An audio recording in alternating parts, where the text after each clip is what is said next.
والصلاة والسلام على أشرف الأنبياء والمرسلين وعلى آله وصحبه أجمعين.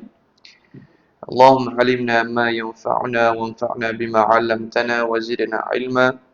اللهم أرنا الحق حقا وارزقنا اتباعه وأرنا الباطل باطلا وارزقنا اجتنابه واجعلنا ممن يستمعون القول فيتبعون أحسنه. أما بعد. Hadirin hadirat yang dirahmati Allah sekalian, Alhamdulillah kita bertemu sekali lagi pada pagi ini. Allah masih lagi memberikan kekuatan kepada kita, memberikan peluang kepada kita untuk sama-sama melakukan amal ibadah pada bulan Ramadan. Dan juga mudah-mudahan segala amal kita Allah terima sebagai satu amal yang digancarkan dengan ganjaran pahala yang sangat banyak, insya-Allah.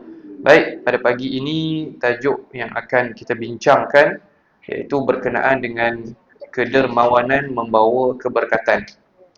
Jadi sebelum kita membincangkan secara detail berkenaan dengan infak, sedekah dan sebagainya, maka kita tengok satu hadis iaitu yang dikongsikan oleh Al-Fadhil Ustaz Roslan, iaitu 7 golongan di mana golongan tersebut mendapat naungan arash. Maksudnya ketika mana manusia selain daripada 7 golongan itu tidak ada tempat bergantung, tidak ada tempat untuk meminta pertolongan, tetapi 7 golongan inilah yang mendapat perlindungan arash pada hari kiamat. Ketika itu turunnya azab, turunnya seksaan dan sebagainya.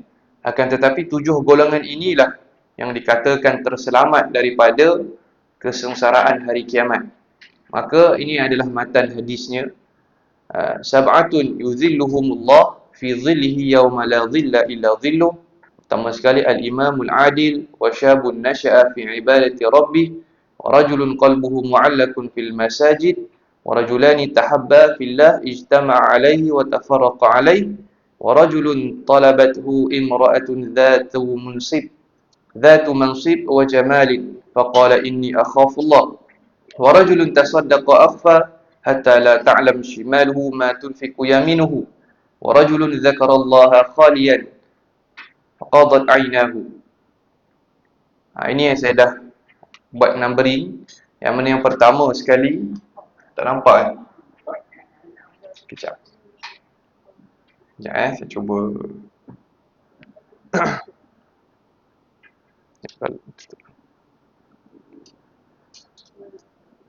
Nampak ke? Sebab dalam ni warna dia cerah, maksudnya dia warna gelap pula.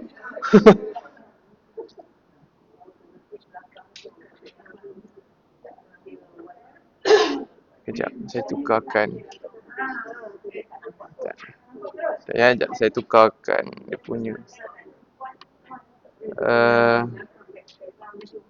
Kejap ya.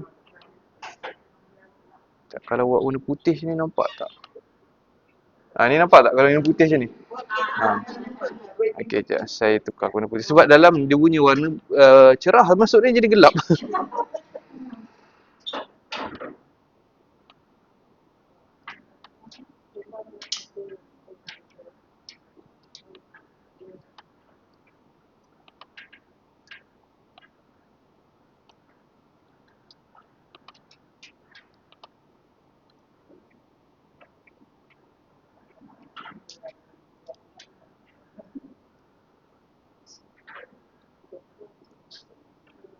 Okey, jelas.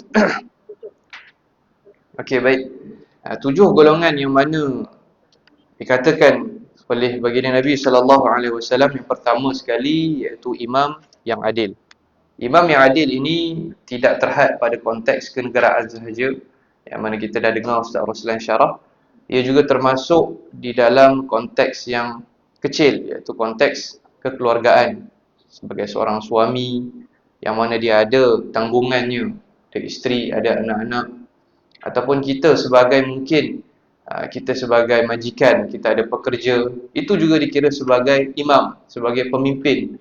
Ada orang yang mana kita jaga, kita menjaga mereka, ada tanggungan, ada tanggungjawab kita terhadap mereka, maka itu juga termasuk Dalam golongan yang pertama, imam yang adil, pemimpin yang adil, yang mana dia ada tanggungjawab, maka dia jalankan tanggungjawabnya dengan sempurna dan juga dengan adil. Maka jika golongan ini melaksanakan tugas-tugasnya dengan adil, dengan tanggungjawab dan mengikut segala perintah Allah Subhanahu Wa Taala, maka mereka akan termasuk dalam golongan yang pertama, iaitu imam yang adil.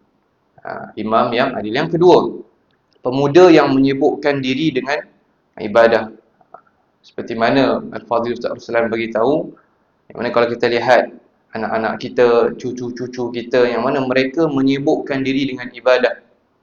Jadi mungkin orang tanya macam mana kita nak terapkan, bagaimana kita nak bagi anak-anak muda, terutamanya keturunan, zuriat keturunan kita, mereka ini rajin beribadah, rajin mendekatkan diri kepada Allah Subhanahu Wa Taala.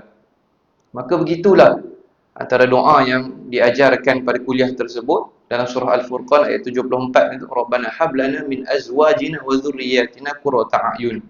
Maksudnya di samping kita berusaha untuk mendidik anak-anak kita, kita mendidik zuriat keturunan kita, kita juga memohon Allah Subhanahu Wa Taala untuk memberikan mereka ini satu keistimewaan, satu anugerah yang mana qurratu a'yun. Mereka ni sebagai penyejuk mata kita. Kita lihat anak-anak kita, ya Allah, seronoknya tengok anakku ni. Awal-awal dah bangun, tak perlu pun kita nak kejut untuk subuh, dia dah bangun sendiri, sejuk hati kita. Kita tengok cucu-cucu kita rajin tolong kita, rajin kemas rumah. Kita tak perlu suruh pun. Dia orang yang sendiri volunteer nak buat. Maka itu juga dikenali sebagai qurratu a'yun, iaitu anugerah daripada Allah Subhanahu Wa Taala. Kalau kita rajin mengamalkan doa surah Al-Furqan ayat 74. Rabbana hab lana min azwajina wa dhurriyyatina qurrata a'yun waj'alna lil muttaqina imama. Itu antara satu doa yang sangat-sangat powerful. Sebab apa? Doa itu ia tidak akan pernah putus. Perkataan yang digunakan di dalam surah Al-Furqan ayat 74 itu zurriyatina, zuriat keturunan kita, anak kita, cucu kita, cicit kita, sampailah ke bawah. Sampai kita dah tak ada, kita pun tak tahu berapa generasi yang akan lahir daripada keturunan kita. Kalau doa itu dia makbulkan oleh Allah Subhanahu Wa Taala, maka saham kita akan sentiasa mengalir sehinggalah hari kiamat. Jadi pemuda yang menyibukkan diri dengan ibadah, bukan kita nak pemuda itu diri sendiri dia terus boleh sibukkan diri dengan ibadah, mesti ada orang yang membantu. Tidak dapat tidak, kita lah, kita yang mana kita ni sebagai imam, kita ada tanggungan. Begitu juga kalau seorang ibu juga merupakan dikatakan sebagai pemimpin. Ketika mana kalau ayahnya pergi outstation, kerja, keluar seminggu, sebulan, pergi luar negara dan sebagainya, jadi kat rumah tu siapa yang jaga? Maka seorang ibu. Jadi ibu itu juga dikira sebagai al-imam. Imam bukanlah imam solat, tapi imam pemimpin, nak jaga anak-anak dia. Kalau dia ada cucu, dia jaga cucu-cucu dia. Maka dalam kita kata dia menjaga tu bukan hanya sekadar jaga makan dan minum. Ada setengah orang mungkin cukuplah, cucu aku dah ada makan minum dah. Tapi apa yang dia buat kita tak ambil tahu. Apa yang dia tengok dekat gadget kita tak ambil tahu. Apa dia buat dengan kawan-kawan dia kita tak ambil tahu. Dengan siapa dia berkawan kita tak ambil tahu. Jadi habis cucu-cucu kita ni hanyut dengan benda-benda yang lara, benda-benda yang lalai. Jadi maka kita kena ambil perhatian terhadap benda ni. Itulah dia pemuda yang menyibukkan diri dengan ibadah, bermula daripada kita. Kita yang usaha untuk memberikan pengajaran, memberikan didikan dan sebagainya, supaya sehingga mereka ni boleh menjadi orang yang menyibukkan diri ataupun mendekatkan diri kepada Allah Subhanahu Wa Taala, insya-Allah. Itu yang kedua. Dan yang ketiga, seorang yang hatinya terikat dengan masjid, sama ada lelaki ataupun perempuan. Macam kita ni alhamdulillah, kita datang ke masjid, datang dengar kuliah duha, datang solat tarawih, buka puasa kat masjid. Jadi alhamdulillah kita dah tak ada rasa apa-apa dah dengan masjid. Maksudnya masjid tu seolah-olah dah dekat dengan kita, tapi masih lagi ada di antara kita mungkin orang di luar sana dia masih malu-malu lagi nak datang masjid. Kadang-kadang dia malu-malu nak datang masjid. Mungkin sebab ialah dulu tak rajin solat, sekarang ni baru nak belajar solat, maka dia datang ke masjid. Jadi kita peranan sebagai orang yang dah hati dah melekat dengan masjid itu, kena ada satu tanggungjawab kita berdakwah. Kalau kita nampak orang yang baru nak kenal masjid, orang yang baru nak datang masjid, Maka berbaiklah dengan dia supaya hati dia juga sama macam kita, mu'allakun bil masjid, terikat. Dia terikat dengan masjid. Macam kita lah, kita bila sebut je masjid, boleh terus pergi. Kalau masjid ada buat program, terus pergi. Tak ada nak orang kata apa, tangguh-tangguh lah, tak ada macam rasa belah bagi, tak ada. Alhamdulillah. Saya rasa semua kat sini, bila ada je program masjid, bila ada je masjid memerlukan yalah, tenaga kerja, kita nak buat gotong royong ke, kita nak buat rewang ke dan sebagainya, terus kita datang. Itu antara tanda-tanda hati kita dah terikat dengan masjid. Alhamdulillah, mudah-mudahan inilah termasuk sebagai yang mana kita katakan nanti dekat akhir kiamat nanti kita termasuk dalam golongan ni. Kalau tak satu dan dua, yang ketiga ini. Mungkin kita tak ada cucu, kita tak ada orang yang kita nak tanggung, tapi hati kita dah melekat dengan masjid. Mudah-mudahan waktu kita berkumpul itu kita dapat naungan, yang mana naungan orang yang hatinya melekat dengan masjid, insya-Allah. Amin. Dan yang itu yang ketiga. Dan yang keempat pula, dua orang yang berkasih sayang. Maksudnya dua orang yang berkasih sayang ni maksudnya tidaklah terhad dua orang sahaja, tetapi nak menunjukkan apabila dua orang itu saling berkasih sayang. Dua orang sama ada kawan ataupun suami isteri ataupun jiran dan sebagainya, mereka ini berkasih sayang kerana Allah Subhanahu Wa Taala. Mereka bertemu kerana Allah, mereka berpisah juga kerana Allah Subhanahu Wa Taala. Jadi ada setengah orang tu dia bertemu kerana Allah Subhanahu Wa Taala, tapi berpisah dia tak boleh nak terima. Bila nak berpisah tu mungkin contohlah kawan dah lama, tiba kawan dia kena pindah, kena bekerja dekat luar negara ke, misal kata kena posting kat luar negara ke. Jadi dia tak boleh nak terima. Jadi makan minum tak, jadi serba tak kena lah. Jadi perasaan pun jadi kacau, mudah gulana dan sebagainya. Tapi itu nak menunjukkan kita berpisah bukan kerana Allah Subhanahu Wa Taala. Sebab kita makhluk, memang fitrah kita bertemu dan kita akan berpisah. Dengan dunia ni, kita datang ke dunia dan kita akan berpisah dengan dunia. Kita akan berpindah ke alam yang lain. Kita akan berpindah ke alam barzakh. Jadi itu dah memang fitrah. Kita bertemu, kita sebagai suami isteri, kita berkahwin. Lepas tu kita akan berpisah dengan kematian. Kematian memisahkan kita. Tak kisahlah sama ada suami pergi dulu ataupun isteri pergi dulu. Memang fitrah tu akan berpisah. Tetapi kalau kita bertemu kerana Allah Subhanahu Wa Taala, waktu mula-mula kita kahwin, memang kita terima akad nikah tu kita lillahi ta'ala. Maksudnya kita terima tu atas sebagai satu, bukan kerana dunia. Ada setengah orang tu dikahwin sebabkan harta. Ada setengah orang tu dikahwin sebabkan kecantikan. Jadi kita boleh nampak kalau orang yang dia kahwin disebabkan dunia, memang takkan tahan lama. Sebab ada satu doa yang mana Nabi ajar, Allahumma la taj'alid dunya akbara hammina. Allahumma la taj'alid dunya akbara hammina. Ya Allah, ya Tuhan kami, jangan jadikan dunia ini sebagai satu perkara yang menyebabkan kami risau lebih. Itu doa yang Nabi ajar. Allahumma la taj'alid dunya akbara hammina. Jangan jadikan dunia ini sebagai satu kerisauan yang melampau-lampau buat diri kami. Cukup risau sedikit saja. Yang patut kita risau adalah akhirat kita. Itu antara doa yang Nabi ajar. Nak menunjukkan kita ni apa-apa yang kita buat, tak kisahlah kahwin ke, apa yang kita buat dalam kehidupan seharian kita, hendaklah kerana Allah Subhanahu Wa Taala. Jadi antara golongan yang keempat ni, mereka bertemu. Tak kisahlah kawan, jiran, apalagi jiran kita duduk lama dengan 10 tahun, 15 tahun, 20 tahun.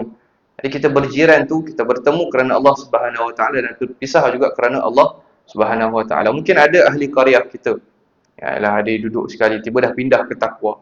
Mungkin dah pindah ke takwa, tapi kita tak sedih lah. Sebab kita memang kita tahu, kita bertemu kerana Allah, kita berpisah kerana Allah Subhanahu Wa Taala. Tak menjadi masalah. Boleh je nak jumpa, bila-bila masa boleh nak jumpa, datang ziarah ke rumah, bila sakit kita datang. Itu nak menunjukkan apabila bila sakit kita ziarah. Itu kita bertemu kerana Allah, berpisah juga kerana Allah. Kalau hanya disebabkan dunia, kita dah tak ambil tahu dah. Kawan kita sakit ke, kawan kita mati pun, hantarlah dia. Sebab apa? Waktu dia sihat, dia dapat tolong kita macam-macam. Dia boleh kita bagi macam-macam. Sebab apa kita nak dunia? Bukan kerana Allah. Kalau kita betul-betul kerana Allah Subhanahu Wa Taala, kita lihat bagaimana sahabat Nabi. Hubungan sahabat Nabi dengan baginda Nabi SAW tu, nak katakan melebihi daripada hubungan seorang ibu dan juga anak. Nanti kita akan tengok ayat-ayat Quran bagaimana sahabat Nabi ini, kehebatan mereka, keimanan mereka menginfakkan harta mereka, insya-Allah. Itu golongan yang keempat. Dan yang kelima, seorang lelaki yang diajak berzina. oleh wanita kaya dan cantik, tetapi ia menolaknya sambil berkata, inni akhafullah. Ini dah memang berlaku daripada zaman dulu lagi sehinggalah zaman sekarang, apatah lagi. Apabila seorang lelaki diajak untuk melakukan zina, maka dia tolak dan dia kata, sesungguhnya aku akhafullah, aku takut Allah Subhanahu wa taala. Aku takut akan azab Allah Subhanahu wa taala. Aku takut diseksa nanti disebabkan apa yang aku buat sekarang ini. Maka orang yang ni juga, kalau dia dapat mengawal diri dia, dia dapat menepis godaan nafsu dan sebagainya, maka dia juga akan mendapat perlindungan pada hari kiamat nanti. Itu yang kelima. Dan yang keenam, seseorang yang bersedekah. Ini kena dengan topik kita pada pagi ini. Seseorang yang bersedekah dengan menyembunyikan hingga tangan kirinya tidak mengetahui apa yang diinfakkan oleh tangan kanannya. Inilah di golongan yang Rasulullah sallallahu alaihi wasallam kata, dia menginfakkan harta tu secara sir, secara rahsia, sehingga tangan kiri pun tak tahu apa yang diinfakkan tangan kanan. Maka inilah kita akan huraikan pada pagi ini.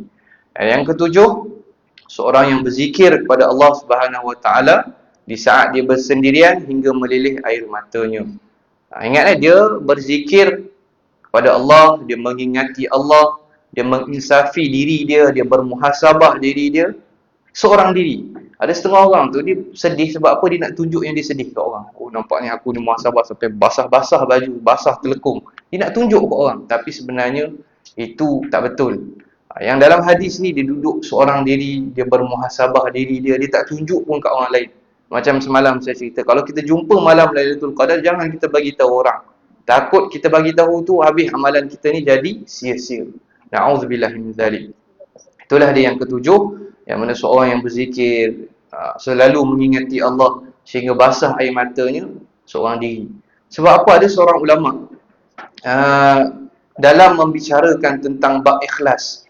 Dalam bab ikhlas ini, saya teringat ada satu kisah ni, ulama pada zaman, saya tak ingat bila, yang mana dia ni memang seorang yang apabila menulis manakib ataupun keistimewaan amalan-amalan yang dia lakukan, memang dia antara orang yang sentiasa melazimi solat malam, orang yang sentiasa menghidupkan malam. Dia sentiasa menghidupkan malam. Tapi ulama ini dia tak nak bagi tahu orang yang dia tu solat malam. Maksudnya dia tak nak bagi tahu yang dia ni bangun sepanjang malam, dia menghidupkan malam dengan solat, dengan zikir dan sebagainya. Jadi apa dia buat? Apa dia buat? Waktu dah dekat masuk subuh, waktu dah nak masuk fajar tu, bila orang dah mula bangun, orang dah mula sibuk nak pergi masjid, waktu tu dikeluarkan suara dia. Baru dikeluarkan suara dia, nak menunjukkan bahawa seolah-olah dia baru bangun. Sedangkan sepanjang malam dia bangun. Sepanjang malam dia bangun. Tetapi kalau boleh, dia tak nak tahu yang dia sepanjang malam dia bangun bermunajat kepada Allah. Bila dah nak masuk subuh, fajar, nak terbit fajar tu, dia keluarkan suara. Mungkin dia bercakap ke ataupun dia baca Quran. Orang tahu, Syekh ni baru bangun ni. Oh, baru bangun. Jadi itu macam mana para salafus salih dia jaga amalan dia. Dia takut amalan yang dia buat tu tak diterima oleh Allah Subhanahu wa taala. Jadi kalau kita mampu, kita menjaga amalan kita daripada kita menunjuk-nunjuk, daripada kita bagi tahu ke orang lain apa yang kita buat, jaga-jaga. Takut kita tak dapat perlindungan yang golongan ketujuh ni. Yang maksudnya orang yang dia berduduk bersendirian, hanya dia dengan Allah saja yang Allah saja tahu yang apa yang dia buat. Kalau dia bangun malam, dia solat qiyam, Allah saja tahu, orang lain tak tahu. Dia merintih sampai basah habis sejadah dia. Dia seorang saja tahu, hanya Allah saja yang tahu, orang lain tak tahu. Itulah dia 7 golongan secara ringkas yang saya boleh kongsikan, yang mana golongan ini akan mendapat naungan Allah Subhanahu wa taala pada hari kiamat. Mudah-mudahan kita berharap agar kalau tak semua, biarlah daripada salah satu golongan ini kita termasuk dalam golongan yang mendapat naungan ataupun pertolongan daripada Allah Subhanahu wa taala di hari kiamat. Baik, insya-Allah. Okey, kita lihat berkenaan dengan infak, dengan sedekah, derma dan sebagainya. Okey, yang pertama sekali saya ajak kita melihat dalam surah Al-Baqarah ayat 254. Yang mana Allah berfirman, ya ayyuhallazina amanu anfiqu mimma razaqnakum. Wahai orang-orang yang beriman, Allah nak tujukan kepada kita ni, wahai orang-orang yang beriman, infakkanlah, anfiqu, dermakanlah, sedekahkanlah, belanjakanlah harta kamu. Maksudnya belanjakanlah apa sebahagian yang kami berikan kepada kamu. Maksudnya Allah kurniakan rezeki kepada kita, maka Allah kata infakkanlah, sedekahkanlah, bagilah, belanjalah sebahagian daripada yang harta yang kami berikan, rezeki yang kami berikan kepada kamu, min qabli ayyatiya yaumun, sebelum datang kepada kamu satu hari, yaumun. Jadi yaumun kat sini merujuk kepada hari perhitungan. Hari perhitungan di mana waktu akhirat nanti, ke akhirat nanti akan ada perhitungan amalan. Maka ketika itu, apa kata Allah? Yaumun la bai'un fihi. Pada hari itu tak ada dah jual beli. Kalau kita terjemah secara literal, bai'un tu jual beli. Apa maksud jual beli tu? Dah tak ada dah orang kata apa? Negotiate, tawar menawar, tebusan. Digambarkan ke hari kiamat nanti, yang mana dalam surah Al-Baqarah juga Allah kata wattaqu yawman la tajzi nafsun an nafsin syai'a. Allah beri amaran, peliharalah diri kamu dari huru-hara hari kiamat. Yang mana ketika hari kiamat itu, seseorang dia tidak mendapat gantikan orang lain. Maksudnya apa? Contohlah, kita dah tahu dah waktu hari kiamat nanti kita akan tahu siksaan apa yang nak dikenakan kepada kita. Waktu tu dah tak boleh lah, kau ambil lah ni, aku nak lari dulu. Tak boleh. Jadi maksudnya waktu hari perhitungan itu, tidak ada tebusan. Kita masuk, kita nak tukar. Misal katalah kita ada kawan, dulu kau buat jahat sekali kan, kau ambil lah tempat aku nak lari. Tak ada dah. Waktu tu kita lah yang akan dapat apa yang kita buat selama kita hidup kat atas muka bumi. Perhitungan yang Allah nak bagi kat kita tu, siksaan yang Allah nak bagi kat kita tu berdasarkan apa yang kita buat kat atas muka bumi. Jadi maksudnya waktu yaumun itu, ya'tiya yaumun, sebelum datang kepada kamu satu hari yang sangat dahsyat, hari perhitungan. Lepas tu Allah explain lagi hari perhitungan, hari akhirat tu macam mana? La bai'un fihi. Tak ada dah tawar menawar kat waktu ketika itu. Semua dah takut, memang cuba juga untuk tawar menawar, nak lari daripada siksaan yang bakal diterima, tak boleh dah. Tak ada dah waktu tu. Memang tak boleh. Kita tak samalah dengan macam mana kalau kita pergi pasar, kita tawar menawar dengan orang. Macam, yelah, kalau saya tengok mak saya, orang perempuan ni memang dia punya talent, dia natural talent dia boleh negotiate. Macam sebelum puasa ni saya sempat pergi Terengganu, pergi pasar Payang. Kita kalau beli barang, kita tanya berapa ni, abang berapa ni? Kita dia bagi 70, dia bagi 65. 65 tu lah kita bayar. Tapi kalau mak saya ni lagi rendah dia boleh bagi. 60 kadang 50 boleh dapat. Kita tak reti macam tu. Itu tawar menawar, itu yang maksud dikatakan la bai'un fihi. Dekat akhirat tu tak ada dah macam tu. Kita nak tawar menawar, kita nak kurangkan siksaan, kita nak tukar tempat kita dengan orang lain, tak boleh dah. Waktu tu tak boleh dah, tak sama dah macam mana kita buat kat atas muka bumi. Wala khullah. Dan hari tu juga wala khullah, dah tak ada dah kawan. Tak ada kawan dah. Tak ada teman yang boleh memberi manfaat kepada kita. Maksudnya tak ada kawan yang boleh membantu kita. Waktu tu kita atas kaki kita sendiri, kita berada dengan apa amalan yang kita lakukan ke atas muka bumi. Itulah yang mampu menyelamatkan kita pada waktu hari perhitungan itu. Tak ada benda lain dah. Dah tak boleh nak tawar menawar, dah tak ada boleh dah nak cari orang gantikan tempat kita, wala khullah, dah tak ada dah kawan yang boleh memberi manfaat kepada kita, yang boleh memberi bantuan kepada kita, wala syafa'ah. Dan juga syafaat dah tak boleh dah membantu kita waktu tu. Sebab apa? Benda itu adalah diri kita sendiri. Melainkan kalau, ialah, kita kata ada syafaat Nabi, itu cerita lain. Tetapi ini adalah berkaitan dengan diri kita sendiri selama mana di atas muka bumi. Kalau orang yang tidak mahu beriman, maka mereka akan diseksa disebabkan mereka tidak beriman. Dah tak ada syafaat dah kat dia orang. Melainkan kalau orang Islam, orang yang masih lagi mengaku Allah sebagai Tuhan, Muhammad sebagai utusan Tuhan, maka itu cerita lain, ada syafaat. Tapi ini adalah orang yang mana mereka tidak melakukan apa yang telah diperintahkan oleh Allah di atas muka bumi, maka waktu itu dah tak ada dah jual beli, dah tak ada dah kawan-kawan yang boleh tolong, dah tak ada dah syafaat yang boleh membantu dia. Wal kafiruna humuz zalimun. Orang-orang kafir itu sebenarnya mereka lah orang yang menzalimi diri sendiri. Mereka orang yang zalim. Jadi nak menunjukkan yang pertama sekali, sedekah adalah untuk kesenangan dan juga kesejahteraan kita pada hari kiamat. Itulah yang paling penting sekali. Fungsi dia kita bersedekah tu adalah untuk kita hidup senang, kita dapat sejahtera, kita dapat aman pada hari kiamat kelak. Itu yang paling penting. Ada setengah orang yang cukup susah dia nak keluarkan duit walaupun RM1. Dia tak tahu sedangkan dengan duit walaupun sedikit, kalau kita infak dengan ikhlas, hari kiamat nanti kita akan terlepas daripada segala siksaan, yang mana siksaan ketika itu sangat-sangat dahsyat. Sehingga Allah dah bagi amaran dah, wattaqu yawman la tajzi nafsun an nafsin syai'a. Peliharalah diri kamu. Jadi macam mana kita nak pelihara diri kita? Antaranya kita bersedekah, supaya kita tak termasuk dalam golongan yang waktu tu huru-hara, kelang kabut. Memang orang kata apa, bila kita nampak macam Ustaz Roslan cerita ketika ada kawan dia yang ada pengalaman gempa bumi, mungkin lebih kurang macam itu mungkin sedikit. Ke akhirat nanti, waktu berlakunya kiamat ataupun nanti waktu lepas, waktu hari perhitungan, lagi dahsyat. Bagaimana kedahsyatan yang kita tak boleh nak gambarkan. Dalam Al-Quran boleh dalam hadis Nabi ada diceritakan gambaran, tetapi yang the realnya kita tak tahu. Jangan mintalah kita rasa benda tu. Biarlah kita tergolong dalam golongan yang mendapat pertolongan, seperti mana dalam 7 golongan yang mendapat naungan Arash. Itu yang pertama, sedekah untuk kesenangan dan kesejahteraan pada hari kiamat. Okey, yang kedua pula adalah bersedekah dengan rezeki yang terbaik. Jadi maksudnya kita bersedekah dengan apa yang paling baik yang kita ada. Allah dah kurniakan kita rezeki, dan kita nak bersedekah itu dengan cara apa? Dengan cara kita bagi apa yang kita sayang.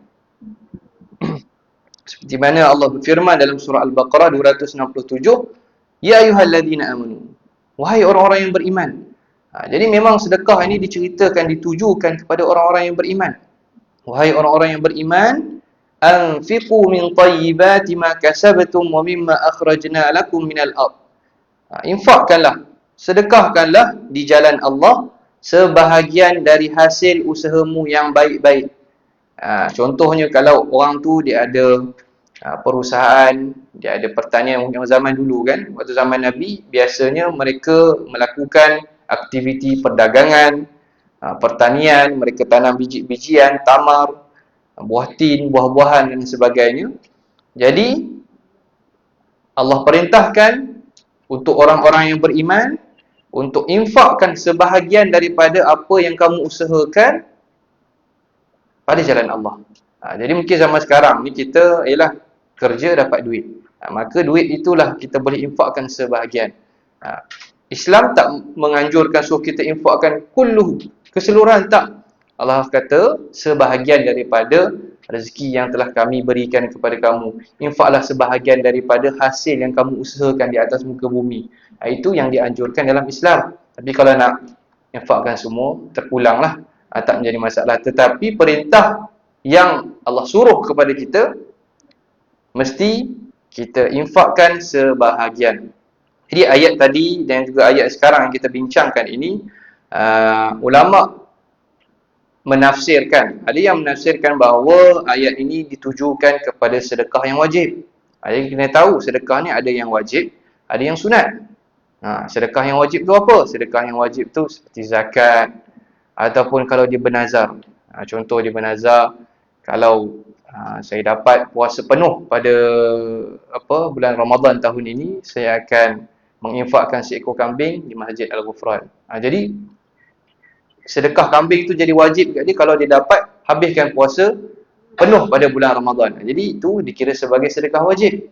Kalau sedekah sunat ni macam kita ni lah, kita bagi orang makan, kita bagi, yalah, apa yang kita buat sekarang ni lah, kita infak untuk ihya Ramadan, kita infak untuk kuliah duha, kita infak untuk asnaf dan sebagainya. Itu sebagai infak tatawwu, infak sunat. Jadi dalam ayat yang kita bincangkan ni, ada ulama kata ia hanya tertumpu kepada sedekah wajib saja. Sebab bila kalau zakat, contohnya zaman dulu kan, samalah juga zaman sekarang, dia bertani, dia ada ladang, dia ada kebun. Jadi dia perlu keluarkan zakat daripada yang dia usahakan. Macam contoh kalau yang latest kita dekat negara kita, kita akan rujuk kepada PPZ. Siapa yang ada ni lah, siapa yang ada kebun, dia ada mungkin ada sawah dan sebagainya. Jadi kadar itu telah ditentukan, seingat saya, kalau orang yang usahakan dia punya pertanian itu, dia menggunakan tenaga manusia, dia gunakan tenaga binatang, mungkin kerbau nak bajak tu kan, dia guna jentera, dia punya peratusan dia perlu bayar zakat itu 5%. 5%.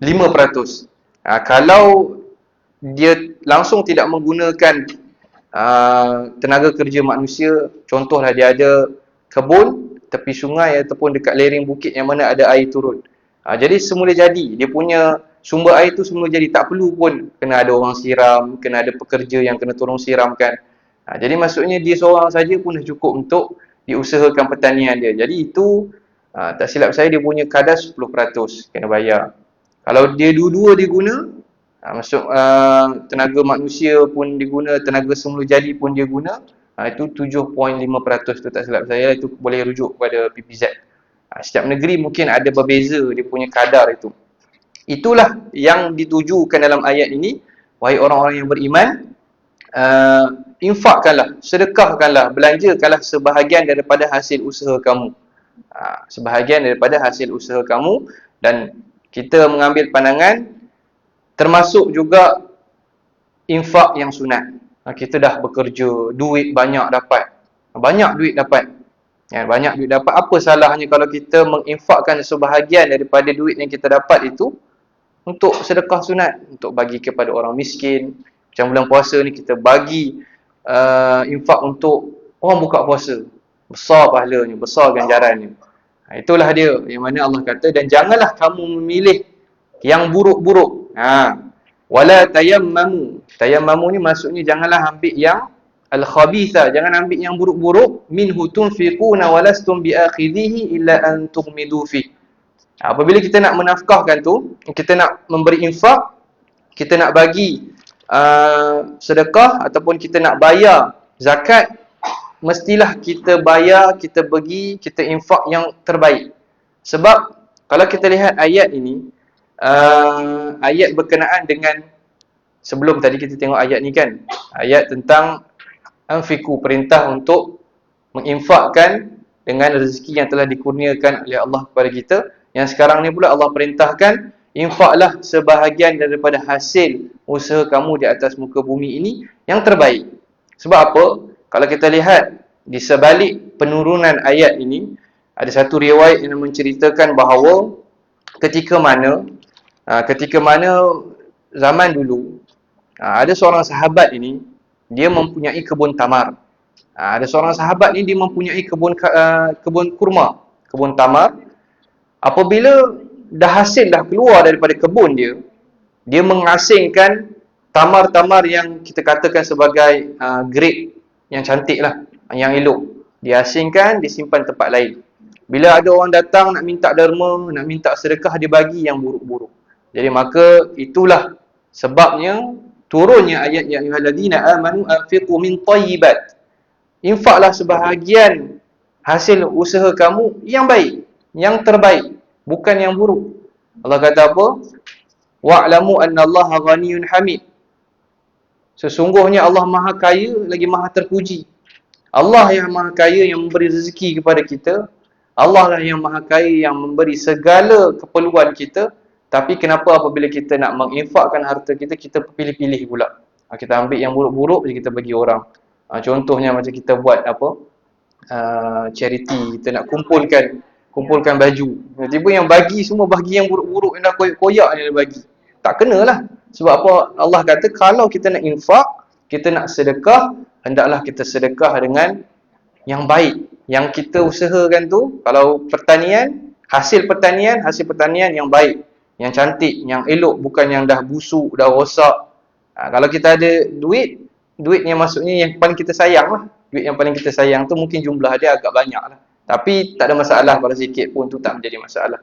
Tetapi kat sini nak menunjukkan kalau kita nak berinfak, selain daripada duit, kita boleh menginfakkan sesuatu benda yang paling baik lah. Kalau kita nak infakkan baju, apa salah kita beli baju baru, kita bagi. Itu yang terbaik. Kalau kita nak beri makanan, mungkin kita biasa kita makan nasi biasa, mungkin kita nak infak, kita nak bagi jamu orang, boleh kita pakai beras. Ni kan beras basmati. Contoh, itu mungkin antara contoh kita boleh katakan kalau kita nak berinfak, kita infak dengan benda yang terbaik. Wala tayammamul khabisa minhu tunfiqu walastum biakhidhihi illa an tughmidu fihi. Allah kata apa? Sedangkan diri kamu sendiri tidak mahu mengambilnya melainkan dengan memejamkan mata terhadapnya kalau benda itu buruk. Kalau orang bagi dalam keadaan benda itu buruk, kita pun tak sanggup nak ambil, kita hanya pejamkan mata, terima sajalah. Itu gambaran yang Allah bagi pada kita dalam surah Al-Baqarah ayat 267 ini. Kalaulah kita ni menginfakkan benda-benda yang buruk, bila orang nak terima tu pun, kamu sendiri pun tak sanggup nak terima sebenarnya. Jadi anjuran kepada kita untuk menginfakkan sesuatu yang terbaik yang kita ada lah. Jangan kita infak sampai kita pun tak mampu. Itu salahlah konsep tu sebenarnya. Apa yang ada pada diri kita yang terbaik, itulah sepatutnya kita infakkan. Itu ayat 267 dalam surah Al-Baqarah. Bersedekahlah dengan rezeki yang terbaik. Okey, seterusnya balasan berlipat kali ganda. Apabila bersedekah ini, balasan orang yang bersedekah berlipat kali ganda. Kita lihat dalam surah Al-Baqarah juga ayat 261 yang mana Allah kata, Allah berfirman, mathalul ladzina yunfiquna amwalahum fi sabilillahi kamathali habbah. Perumpamaan orang yang menafkahkan, orang yang menginfakkan, orang yang mendermakan hartanya, yang mengeluarkan hartanya pada jalan Allah, kamathali habbah. Perumpamaannya seperti dia memberi sebutir benih, yang mana benih itu menumbuhkan 7 tangkai. Kamathali habbatin anbatat sab'a sanabila fi kulli sumbulatin mi'atu habbah. Ada 7 tangkai, setiap tangkai itu mengeluarkan 100 biji. Jadi dalam menafsirkan ayat ini, saya baca dalam tafsir Al-Maradhi, dia menceritakan dalam tafsir itu, waktu kat Mesir dulu ada satu kelompok ini, dia nak menguji apa perumpamaan yang Allah bagi dalam ayat ini, seperti mana satu biji benih keluar 7 tangkai dan setiap tangkai itu ada 100 biji. Ya memang dia orang buat kajian, digunakan gandum. Mana biji gandum apabila dah tumbuh keluar 7 tangkai, kadang-kadang lebih 7 tangkai, tapi biasanya average ni macam itulah. Kemudian dalam setiap tangkai tu memang average dia memang 100. Adalah kurang lebih, tapi lebih kurang average dia macam tu, nak menunjukkan bahawa Allah beri perumpamaan di dalam Al-Quran dekat dengan kehidupan manusia.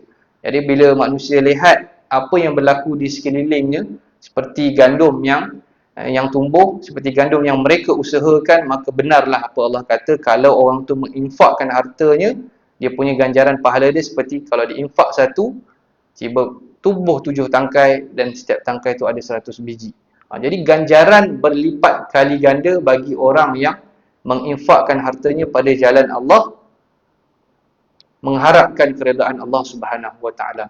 Maksudnya dia buat tu betul-betul kerana Allah Subhanahu wa taala, bukan kerana dunia, bukan kerana nama, bukan kerana sebab nak orang kenal, orang tahu yang dia berinfak. Jadi kalau betul-betul kita buat lillahi taala, maka balasannya akan berlipat kali ganda. Kalau kita lihat dalam sebuah hadis Nabi SAW daripada Abu Darda, yang mana ialah infak ni adalah merupakan satu amalan yang sangat dahsyat. Sebab apa? Kadang-kadang kita berinfak itu, kita dapat pahala yang mana pahala itu kadang-kadang tak sama pun dengan apa yang kita laksanakan, apa yang kita amalkan. Contohnya dalam sebuah hadis dalam yang diriwayatkan oleh Ibnu Majah daripada Abu Darda, apa Nabi kata? Man arsala bi nafaqatin fi sabilillah wa aqama fi baitihi. Barang sesiapa yang menginfakkan pada jalan Allah. Diinfakkan fi sabilillah, contohnya dia menginfakkan segala, mungkin makan minum, mungkin pakaian, kepada orang yang pergi berjihad, orang yang pergi berperang untuk menegakkan Islam. Wa aqama fi baitihi, dan dia duduk kat rumah. Dia tak keluar pun pergi berjihad.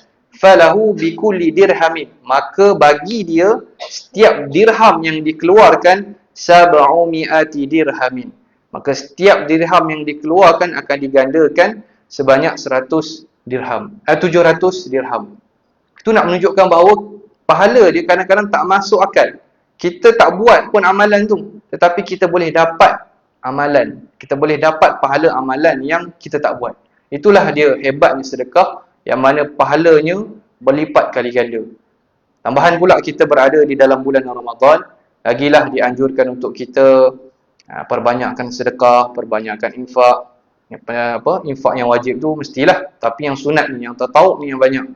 Kita keluarkan setiap hari, kita keluarkan duit untuk kita dermakan kepada orang yang memerlukan. Kita bagi orang makan, kita bagi pakaian. Mungkin nak raya ni kan, ada golongan-golongan yang tidak bernasib baik, tak ada pakaian baru, maka kita tolong bantu mereka, kita bagi duit untuk mereka beli pakaian baru, ataupun kita yang tolong belikan. Mana-mana yang terbaik yang boleh kita lakukan, maka insya-Allah pahala yang kita dapat tu akan berlipat kali ganda, seperti mana yang diceritakan, yang disampaikan oleh Allah dalam surah Al-Baqarah ayat 261. Baik, seterusnya. Seterusnya adalah apabila kita bersedekah. Apabila kita bersedekah, tidak mengungkit pemberian. Tidak mengungkit pemberian. Maksudnya kita tidak mengungkit apa yang telah kita infakkan pada jalan Allah. Dan Allah berfirman dalam surah Al-Baqarah ayat 262, "Allazina yunfiquna amwalahum fi sabilillah, thumma la yutbi'una ma anfaqu mannaw wala adha." Tengok perkataan mannaw wala adha. Yang mana orang-orang yang menafkahkan hartanya di jalan Allah, kemudian mereka tidak mengiringi apa yang dinafkahkan, apa yang diinfakkan itu dengan manna. Manna ni adalah dia dah buat kebaikan, dia dah buat kebajikan, kemudian dia sebut-sebut apa yang dia buat itu, supaya orang tahu apa yang dia buat. Manna wala adha. Dua perkara yang penting kat sini. Jangan kita buat selepas kita berinfak. Manna wala adha. Tadi mana tu dia menyebut-jebut, dia nak bagi tahu yang aku dah buat, aku dah berinfak, aku dah bersedekah dengan jumlah yang sedemikian. Wala adha, iaitu dia janganlah menyakiti perasaan penerima. Jangan menyakiti, jangan bersikap kasar kepada penerima. Contohlah, contoh kita dah pergi sedekah. Kita dah, misal katalah kita pergi ke kawasan tempat-tempat penduduk yang asnaf dan sebagainya, kita nak bagi. Ialah sumbangan, misal kata sumbangan raya ke, sumbangan Ramadan ke, sumbangan nak buka sekolah ke. Bila kita nak bagi tu, kita cakap, asyik-asyik muka sama je, setiap tahun muka sama je, engkau lagi. Itu termasuk dalam azab. Dia menyakiti hati penerima. Kadang-kadang terguris hati penerima. Yalah, aku memang tak ada duit, aku tak ni. Hati-hati. Allah kata, apabila kita berinfak, alladzina yunfiquna amwalahum fi sabilillah, kita dah berinfak dah pada jalan Allah. Kita nak derma ni. Jangan la yutbi'u nama anfaqu manna. Jangan kamu iringi dengan apa yang kamu infak tu dengan mana. Yang pertama, kita menyebut-jebut apa yang kita telah infakkan untuk orang tahu apa yang kita bayar, apa yang kita bagi. Wala adha. Dan jangan kita menyakiti hati penerima. Itu penting. Mulut kita kena jaga. Kadang-kadang kita bagilah, kadang-kadang nak gurau, tapi kalau menyebabkan penerima tu kecil hati, terguris hati, muka engkau lagi, tak ada muka lain ke, asyik engkau je, dah memang tak ada duit, jadi perlukan bantuan. Sebab tu bila kita nak bagi, nak infak, ikhlaskan hati kita. Bagi, jangan fikir dah. Jangan fikir, sebab kalau kita lihat dalam surah Ad-Duha, wa amma as-sa'ila fala tanhar. As-sa'il, sa'il ni orang yang meminta lah. Orang yang meminta, wala tanhar, jangan kita herdik. Situasinya macam mana? Contohlah, kalaulah kita tak nak bagi, kalau kita memang kita ada sangka, yalah sekarang ni kan macam-macam. Orang kutip derma ni kadang bukan betul pun, dia memang sindiket. Ada yang warga asing, Pakistan semua. Kerana mereka ni kita tahu, dia memang bukan betul pun. Kerana ada mahat tahfiz kat sana dah tunjuk dia kema file semua. Kerana bukan betul, memang betul sindiket. Polis pun dah ada keluar berita kata itu memang semua sindiket. Ada dah beberapa yang dapat tangkap, ada ketua dia yang mengawal. Tetapi kita sebagai orang yang beriman, kita tahu yang mana dalam Al-Quran Allah kata wa ammasa ila fala tanhar. Kalau ada orang meminta kat kamu, jangan kamu herdik dia. Kita dah tahu dia, padahal kita pun tak tahu betul ke tak dia ni menipu ke tak, kita herdik dia, kita maki dia. Salah tak? Dan ataupun kita ni rasa macam tak puas hati dengan dia, kita tanya macam-macam. Kita soal siasat dia. Macam kita lah pula polis yang kita tanya macam-macam, tanya itu, tanya ini, tinggikan suara dan sebagainya. Kita kena ingat. Sebab apa? Dalam surah Al-Baqarah juga, qaulun ma'rufun wa maghfiratum. Qaulun ma'ruf. Kalau kita tak nak bagi infak kat orang, kalau contohlah, kita tak ada duit. Orang minta, orang datang kat kita, kita tak ada duit. Kita cakap elok-elok. Qaulun ma'ruf. Kita cakap elok-elok, minta maaf, saya tak ada duit. Cuba cari, kita bagi solusi. Cuba pergi Masjid Ghufran, minta ke office. Mana tahu office boleh bagi. Itu juga sedekah.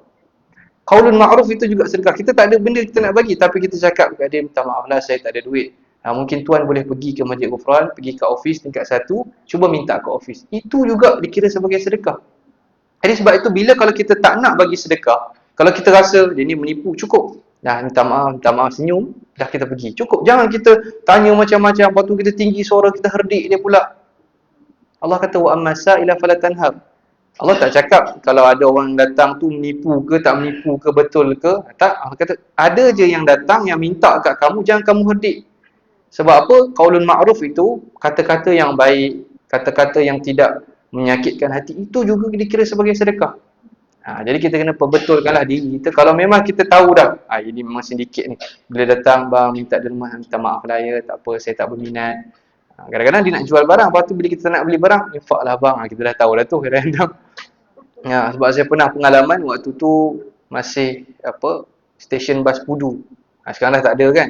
Sekarang dah dirobohkan, saya sempat lah naik bas kat situ nak pergi ke Kelantan.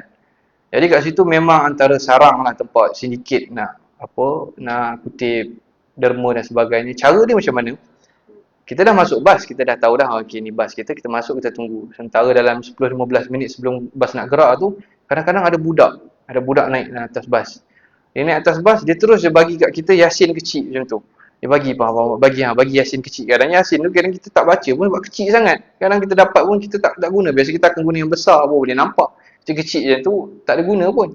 Dia bagi. Lepas tu dia kata infak lah kan. Bukan, dia kata dia nak jual. Kata dalam lebih kurang RM10. Kecil je tu RM10. Kebetulan waktu tu saya ada RM20 saja. Tak ada duit kecil RM10. Bagilah RM20. So mengharapkanlah baki pada dia. Dia kata sedekah bang, sedekah. Hai, boleh pula macam tu. Dan kita tahulah kalau macam tu memang biasanya bukan orang nak duit je sebenarnya. Bukan susah pun. Memang dia dah ada grup dia. Ada sindiket dia. Bila kita nak minta baki, dia kata sebab dia kata dijual. Lepas tu bila kita nak minta baki, sedekahlah bang. Saya nak malas lah kita nak panjang bicara, biarlah. Tak apalah, kita halalkan je lah. Harap Allah terimalah itu sebagai satu kebaikan kita. Tapi maksudnya, dalam situasi itu, jangan kita menghardik. Kalau kita nak tanya pun, tanya elok-elok lah. Tak daripada mana. Ini kalau kita tengok sekarang kan, ada orang datang, Rohingya apa semua dia siap. Macam seolah-olah dia nak mengaibkan dia rakam, dia viralkan. Saya tak setuju macam tu. Kalau kita tak pun, mungkin kita boleh report kepada pihak yang yalah sepatutnya. Kalau kita rasa dia ni penipu, kita suruh dia baca syahadah pun tak boleh. Jadi kita ambil gambar dia untuk tujuan kita report, tu tak jadi masalah. Tapi kalau kita ambil gambar, kita viralkan, aib kan pula. Habislah. Tak kenalah cara macam tu. Allah kata wa amma sa'ila fala tanhar. Kalau ada orang datang kepada kamu, jangan kamu herdik. Dalam surah Al-Baqarah cakap qaulun ma'ruf, cakap yang elok, cakap yang lembut, itu juga dikira sebagai sedekah. Jadi kalau ada orang yang datang minta kat kita tak nak bagi, ataupun kita tak ada apa yang kita nak bagi tu, kita bagi solusi kepada dia, kita cakap baik-baik. Itu juga dikira sebagai sedekah. Lahum ajruhum inda rabbihim wala khaufun alaihim wala hum yahzanun.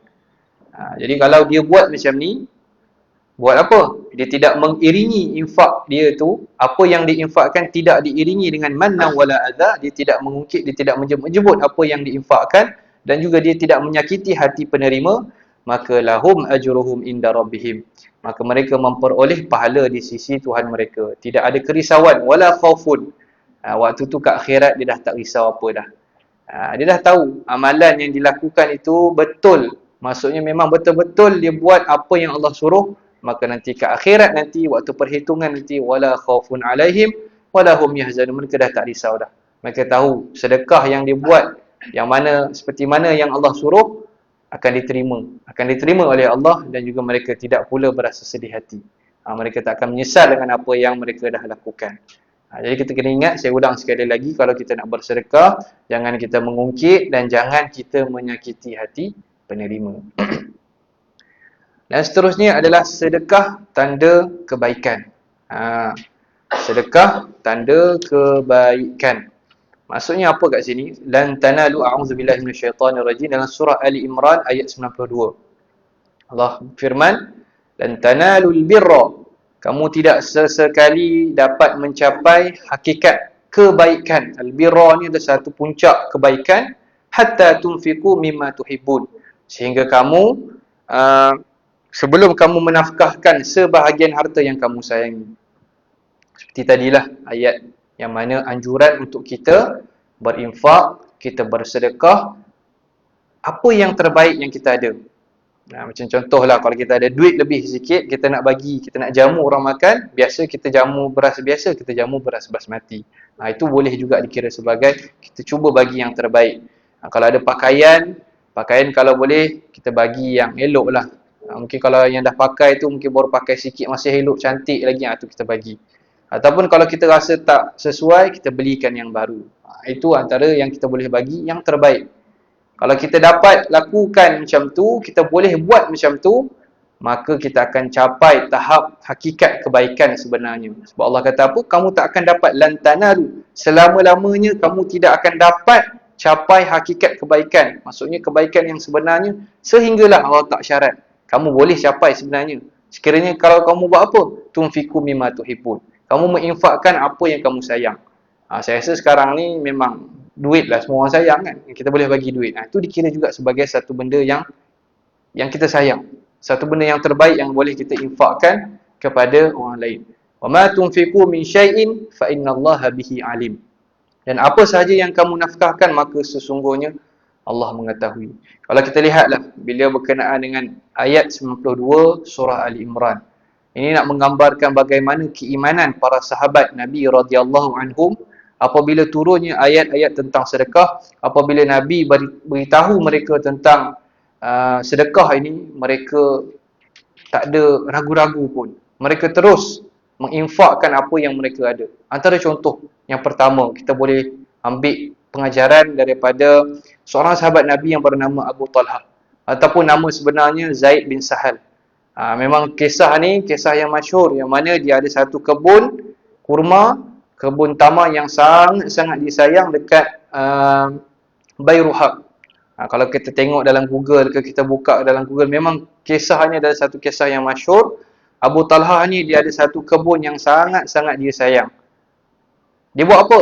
Dia infakkan kepada Nabi sallallahu alaihi wasallam.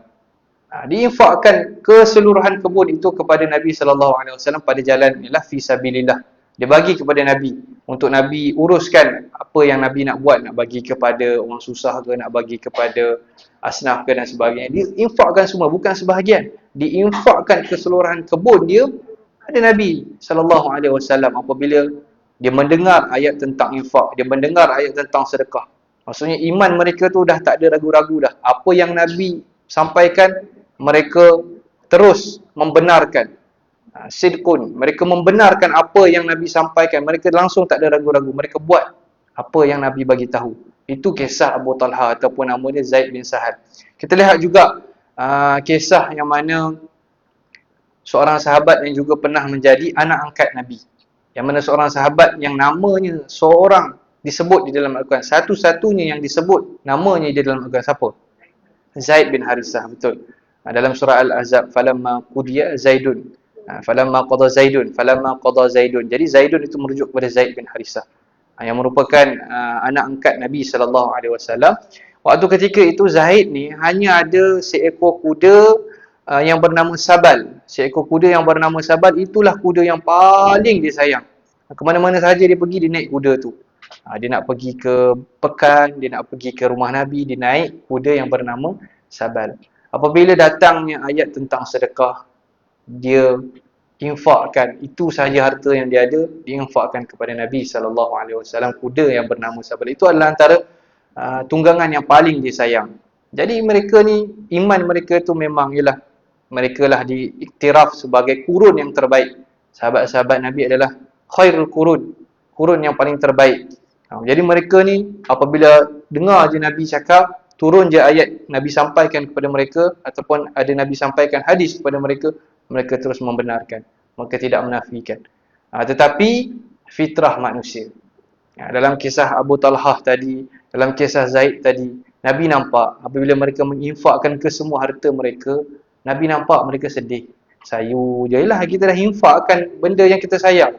Dah lumrah manusia memang akan jadi sedih. Tapi Nabi ni pandai nak menunjukkan bahawa Nabi ni adalah contoh tauladan yang baik.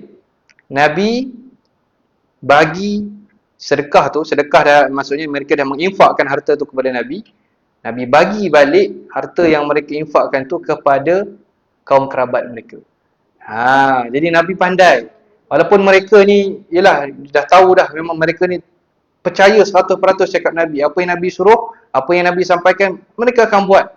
Tetapi lumrah manusia, fitrah manusia mestilah sedih bila kita dah bagi benda yang kita sayang. Tapi Nabi pandai.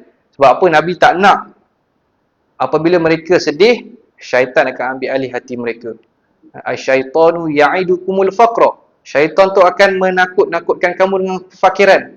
Nabi tak nak syaitan yang ambil alih dalam hati sahabat-sahabat dia ni, sahabat-sahabat baginda, menakut-nakutkan mereka tentang kefakiran. Maka Nabi pandai, Nabi bagi balik, maksudnya Nabi infakkan yang mana yang mereka telah infak tu kepada kaum kerabat mereka. Jadi dia tak ada risau dah. Alhamdulillah, ada juga kaum kerabat aku harta sepeninggalan. Jadi Nabi bagi-bahagikan harta yang mereka bahagikan tu, ada sebahagian Nabi bagikan kepada kaum kerabat mereka. Tapi nak menunjukkan kisah dia bagaimana sahabat-sahabat Nabi ni bila dapat saja ayat tentang sedekah, bila dapat saja perintah tentang sedekah, diorang terus buat. Tak ada dah, tak ada tangguh-tangguh, tak ada delay punya, terus buat. Dalam kisah lain contohnya Ibnu Umar radhiyallahu anhuma, anak kepada Sayyidina Umar Al-Khattab. Waktu tu dia dekat Mekah. Dia craving sangat nak makan ikan waktu tu. Dia cari tak jumpa. Ibnu Umar carilah macam-macam pasar dah cari, tak jumpa ikan. Last sekali jumpalah satu ikan yang memang dia suka. Itu pun tinggal sikit je. Dia beli, dia bawa balik rumah sebab dia nak makan dengan roti. Waktu dia nak makan tu, tiba-tiba ada orang datang ke rumah dia minta derma, minta makan. Apa Ibnu Umar buat? Minta pelayan dia bungkuskan bagi kepada orang yang minta tu. Tak ada cakap banyak dah. Orang tu datang kata, "Tuan, ada tak makanan sikit? Saya lapar, saya nak minta sikit makanan." Ibnu Umar suruh pelayan dia bungkuskan, pembantu dia bungkuskan makanan yang dia beli tu. Sedangkan ikan tu dia nak, dia cari sampai tak jumpalah. Last sekali jumpa, tiba-tiba datang pula orang nak minta makanan. Disuruh bungkuskan, bagi kepada orang yang minta tu. Dan peminta sedekah itu nak bagi, nak bayar. Dia kata, "Tak apalah, saya bayar sedikit." Ibnu Umar kata, "Aku tak terima 1 dirham pun daripada engkau. Aku tak terima 1 sen pun daripada engkau. Ambillah, tak apa, ambil." Itu nak menunjukkan bahawa keimanan mereka tu kita perlu contohilah. Mungkin kita tak boleh sampai macam tu, tapi boleh mengambil pengajaran daripada bagaimana para sahabat ni sebagai khairul qurun, sebagai kurun yang terbaik. Apabila datangnya ayat tentang infak kepada mereka, ayat tentang sedekah, mereka akan buat. Itu nak menunjukkan keimanan mereka di tahap yang tinggi. Jadi kita boleh ambil pengajaran. Mungkin kita tak mampu nak buat macam ni. Kita nak sedekahkan apa yang kita ada sekarang ni, habislah kita. Kadang nak balik pun tak boleh dah, tak mampu nak bayar duit minyak kereta dah, tak ada duit dah. Macam mana? Kita tak mampulah. Tapi kisah-kisah yang saya kongsikan mudah-mudahan memberi suntikan semangat kepada kita, motivasi kepada kita supaya kita rajin bersedekah. Kita lihat bagaimana sahabat-sahabat Nabi ni, dia tak berkira lah untuk bersedekah pada jalan Allah ni, fi sabilillah ni, tak berkira. Begitu juga kita, mudah-mudahan kita pun tak berkira dalam kita nak berinfak fi sabilillah. Sedekah sebagai tanda kebaikan. Selagi mana kita tak mampu nak infakkan yang terbaik apa yang kita ada, kita tak akan capai tahap hakikat kebaikan yang sebenarnya. Okey, seterusnya bersedekah ketika lapang dan sempit. Surah Ali Imran ayat 103 dan 133 dan 134. Allah kata apa? A'udzubillahi minasyaitonirrajim, wasari'u ila maghfiratin min rabbikum wa jannatin 'arduha as-samawati wal ardh u'iddat lil muttaqin. Dan bersegeralah kamu kepada mengerjakan amal-amal yang baik untuk mendapatkan maghfirah, keampunan daripada Tuhanmu, dan mendapat syurga. Wa jannatin 'arduha as-samawati wal ardh, yang mana luas syurga itu seluas langit dan bumi yang disediakan. Uiddat lil muttaqin. Bagi orang-orang yang bertakwa. Siapa orang yang bertakwa ni? Alladzina yunfikuna fis sarra'i wad dharra. Iaitu orang yang menafkahkan, orang yang menginfakkan hartanya dikala dia lapang, sarra, wad dharra, ketika mana dia sempit. Maksudnya ketika dia senang pun dia infak, ketika dia susah pun dia infak. Itulah nak dikatakan orang yang bertakwa, yang mendapat syurga seluas langit dan bumi yang dijanjikan, yang diberi jaminan oleh Allah Subhanahu Wa Taala dalam surah Ali Imran ini. Orang yang menginfakkan ketika mana dia senang, orang yang menginfakkan hartanya ketika mana dia susah. Jadi kita boleh buat RM1 tu, kalau kita infak pun itu dikira sebagai infak, sedekah. Jadi itulah antara amalan yang kita boleh amalkan apabila kita berada di dalam, mungkin ada dalam satu masalah, ada masalah yang kita hadapi, ataupun sakit yang, sakit, kadang macam-macam lah kita sakit, ubat itu tak kena, pergi jumpa doktor, pergi jumpa perawat itu semua tak kena. Tapi antara amalan yang kita boleh amalkan adalah kita berinfak. Yang kita berinfak, kita niatkan, ya Allah, dengan berinfak ni mudah-mudahan kau sembuhkanlah penyakit aku. Kita berinfak ni, kita doa, ya Allah, mudah-mudahan dengan infak yang aku infakkan ni, permudahkanlah segala masalah yang aku sedang hadapi. Berilah aku jalan, tunjukkanlah aku jalan tentang masalah yang aku hadapi disebabkan infak yang aku beri ni. Boleh. Kita infak itu antara amalan yang kita boleh lakukan berdasarkan kepada ayat surah Al-Imran. Allah kata, infaklah ketika mana kamu senang dan juga kamu susah. Kamu susah tu maksudnya bukan kita susah dalam duit tak ada. Tak. Maksudnya kita susah dalam keadaan kita masalah pun itu dikira sebagai susah.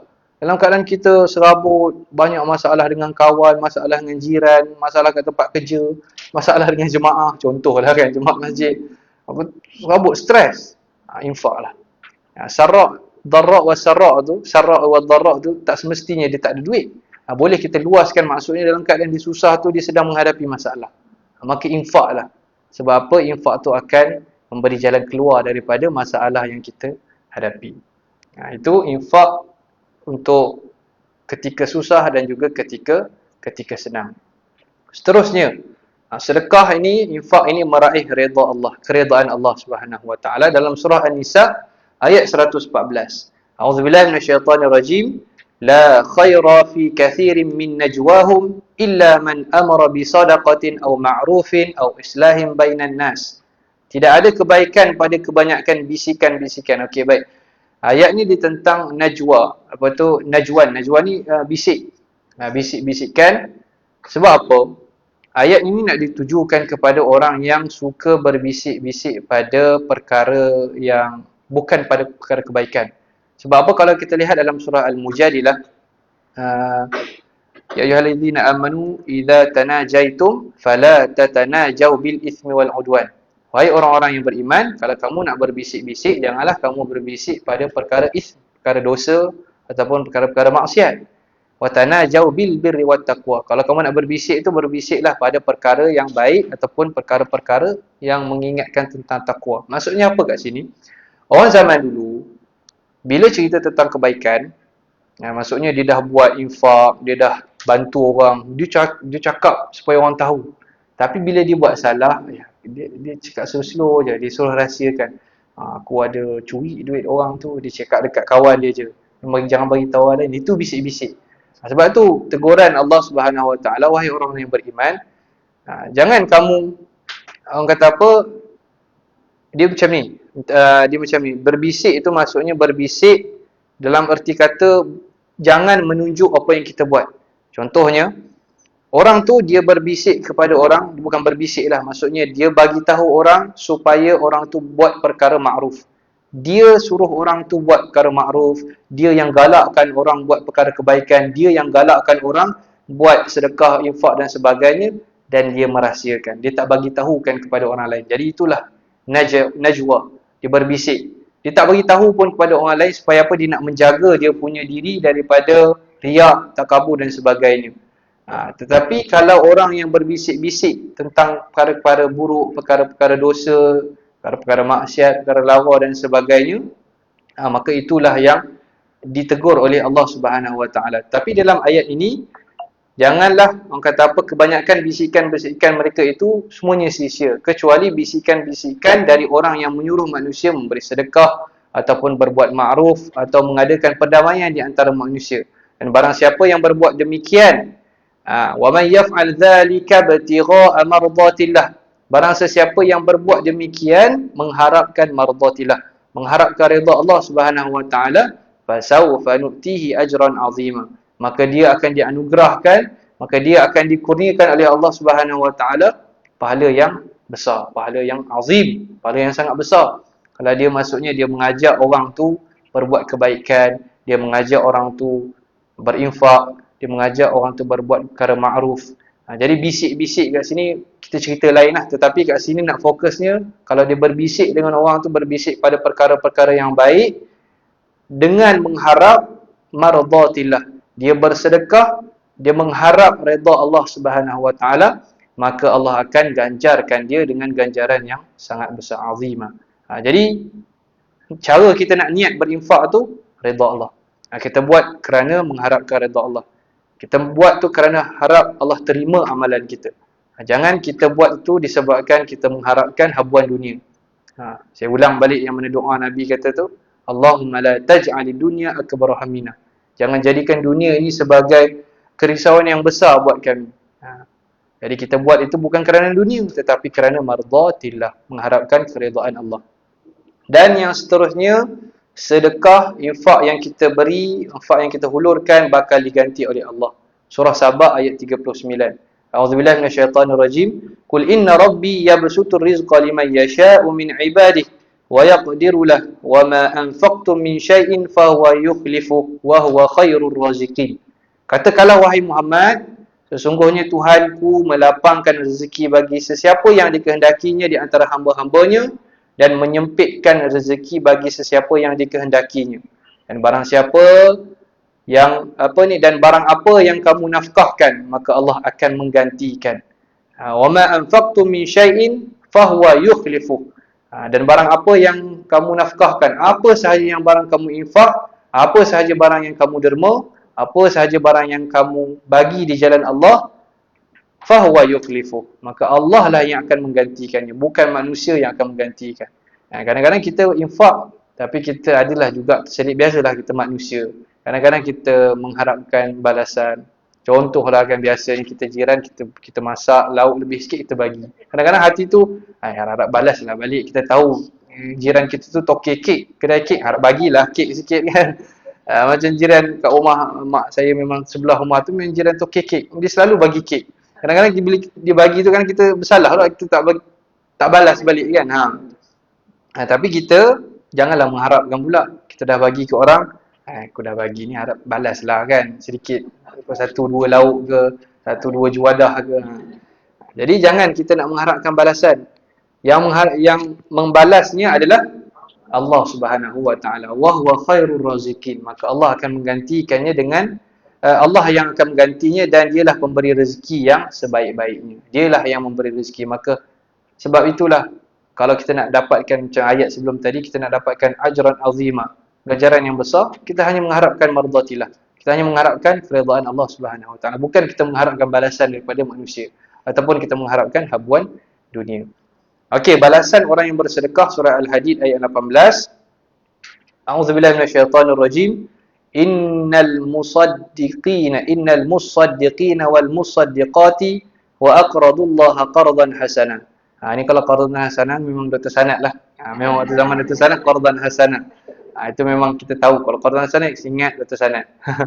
Sesungguhnya orang yang bersedekah, baik lelaki musaddiqin wal musaddiqat ataupun perempuan, wa aqradullaha qardan hasana, dan dia memberikan pinjaman kepada Allah sebagai pinjaman yang baik. Maksudnya dia memberi pinjaman tu apa? Bukanlah maksudnya Allah nak mengharapkan harta kita, tak. Allah tak harap pun harta kita. Kita meminjam tu maksudnya untuk kita juga sebenarnya. Kita infak tu untuk kita ke akhirat nanti. Pinjaman yang ikhlas, maksudnya kita buat tu memang kita tak mengharapkan apa-apa pun balasan dunia. Kita tak mengharap apa-apa pun daripada manusia. Itulah dikitakan sebagai qardan hasanah. Kalau kita mampu buat macam tu, yudha'afu lahum, Maka Allah akan gandakan, yudha'afu lahum wa lahum ajrun karim. Maka Allah akan gandakan balasan qardan hasanah tu. Jadi siapa yang boleh buat qardan hasanah ni, Allah akan gandakan. Dia infak RM1, Allah gandakan RM10, RM50, RM100. Dia infak 50, Allah gandakan 500. Contoh, itu sebagai analogi mudah. Itulah di qardan hasanah, yang mana kita tak mengharap pun habuan dunia. Kita tak mengharap pun balasan daripada manusia. Yang hanya kita harapkan adalah daripada Allah Subhanahu Wa Taala. Kita ikhlas kerana Allah, maka yudha'afu lahum wa lahum ajrun karim. Maka Allah akan yudha'af. Allah akan menggandakan pahala dia. Itulah ganjaran yang besar. Dahlah kita dapat ganjaran besar. Lepas tu Allah gandakan pula. Allah, masya-Allah. Mudah-mudahan kita dapatlah benda tu, apa yang dijanjikan oleh Allah Subhanahu Wa Taala. Dan seterusnya, bersedekah sebelum menyesal. Ini yang terakhirlah. Seperti dalam surah Al-Munafiqun ayat 10, Allah kata ya ayyuhalladzi wa anfiqu mimma razaqnakum min qabli an ya'tiya ahadakumul maut. Infakkanlah, wahai orang-orang yang beriman, infakkanlah, belanjakanlah sebahagian dari apa yang telah kami berikan kepada kamu.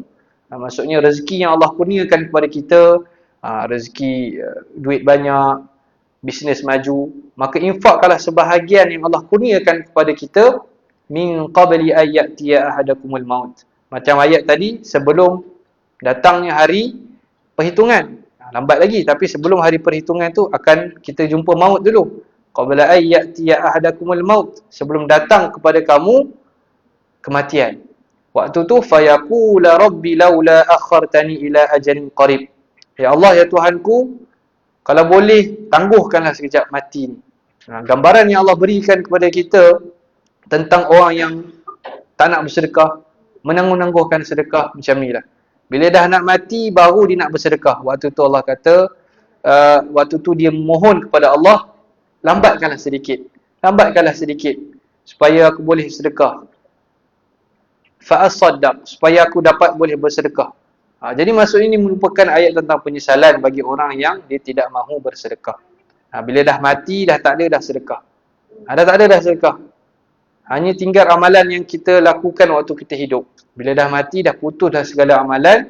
Yang membantu kita hanyalah amalan yang pernah kita lakukan. Maka waktu itulah Allah gambarkan orang yang menyesal ini, dia akan merayu, merintih kepada Allah, ya Allah, tangguhkanlah sedikit ataupun pulangkanlah balik kami ke atas muka bumi, supaya apa? Kami nak fa'asaddaq, kami nak bersedekah, dan juga wa akum minas solihin, mudah-mudahan kami ni tergolong dalam orang yang soleh. Tapi semua tu dah terlambat. Dah terlambat. Jadi maka ayat terakhir pada pagi ini menceritakan tentang penyesalan kalau kita tidak mahu bersedekah. Kita menangguh-nangguhkan sedekah.